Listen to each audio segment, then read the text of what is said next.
सर्वदलीय बैठक के बाद एआईएमआईएम प्रमुख असदुद्दीन ओवैसी ने कहा, मैंने ऑपरेशन सिंदूर के लिए हमारे सशस्त्र बलों और सरकार की सराहना की है।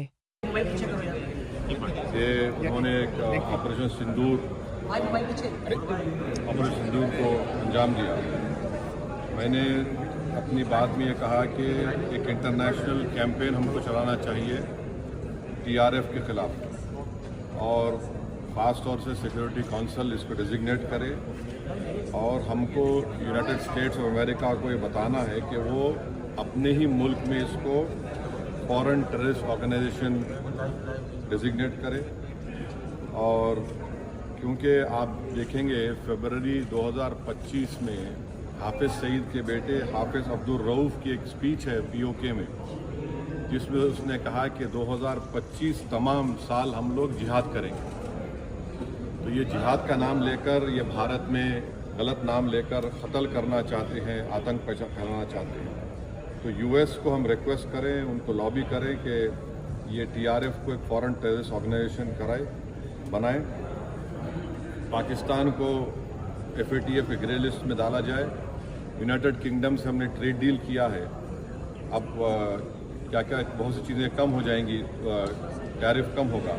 तो हम यूके गवर्नमेंट से कहें कि वो भी टीआरएफ को बैन करें, और यूके ट्रेजरी पाकिस्तान को सैंक्शन करे। यूनाइटेड स्टेट्स से हम ट्रेड डील करने जा रहे हैं, और यूएस प्रेसिडेंट ने कहा कि ज़ीरो टैरिफ होगा एग्रीकल्चर पर। तो ये मोर द रीज़न है कि हम यूएस भी इसको कबूल करें। अब कश्मीर में गवर्नमेंट के पास एक बहुत सुनहरा मौका है, तारीख़ी मौका है कि वो यकीनन पाकिस्तान को कन्फ्रंट करें, मगर कश्मीरियों को अडॉप्ट करें।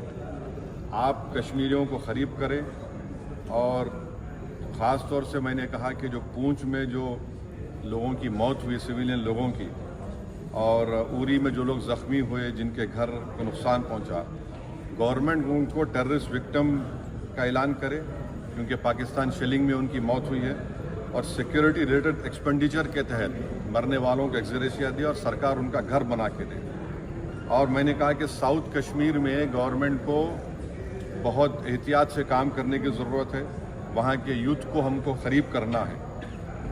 और जो ऑपरेशन सिंदूर हुआ, उसका मेरी नज़र में सबसे बड़ा इम्पोर्टेंस ये है कि मुरीद की और भावलपुर पर अटैक होना, ये नॉन टेररिस्ट ऑर्गेनाइजेशंस के हेडक्वार्टर्स हैं। ये बहुत अहम बात है जिसको हमको समझने की ज़रूरत है। मिलिट्री स्ट्रेटजी वाइज आप देखेंगे, अब हमारे देश के लिए दो फ्रंट हॉस्टिलिटी होगी, एलएसी और एलओसी पर। इसलिए कि जब 16 में उरी हुआ, 2019 में हम बालाकोट किए, आज हमारी 50,000 फौज गलवान और पे बैठी हुई है। तो ये टू फ्रंट हॉस्टिलिटी को हमको देखने की ज़रूरत है। चाइना से हम इतना एक्सपोर्ट कर रहे हैं, इंपोर्ट से ज़्यादा चाइना से इतना इंपोर्ट कर रहे हैं, एक्सपोर्ट से ज़्यादा हो रहा है। तो हम चाइना पर भी इम्प्रेस करें कि वो पाकिस्तान को, टीआरएफ को, जितने टेररिस्ट वांटेड हैं इंडिया, उसको हवाले करें। और गवर्नमेंट से मैंने गवर्नमेंट से कहा कि आपने अच्छा जवाब दिया ओआईसी को, और तुर्किया को हमको समझाना है कि तुर्किया पूरे विश्व में एक ऐसा कंट्री है जो अपने ही देश में जो टेररिस्ट ऑर्गेनाइजेशन है कर्ड्स, उनको बॉम्ब करता है। इराक़ में जब तक उनसे डील नहीं हुई वहाँ बॉम्ब करता था, अब सीरिया में भी बॉम्ब करता है। तो तुर्किया को समझाने की ज़रूरत है कि जब आप कर्ड्स के ऊपर जो टेररिस्ट ऑर्गेनाइजेशन है उनको आप एक्शन ले सकते, तो भारत पे क्यों वो सवाल उठा रहे हैं। और हमने कहा कि ये आज पाकिस्तान इसको और एस्केलेट ना करे। इस सिलसिले में आज ईरानियन फॉरेन मिनिस्टर दिल्ली में है, सऊदी फॉरेन मिनिस्टर भी दिल्ली में है।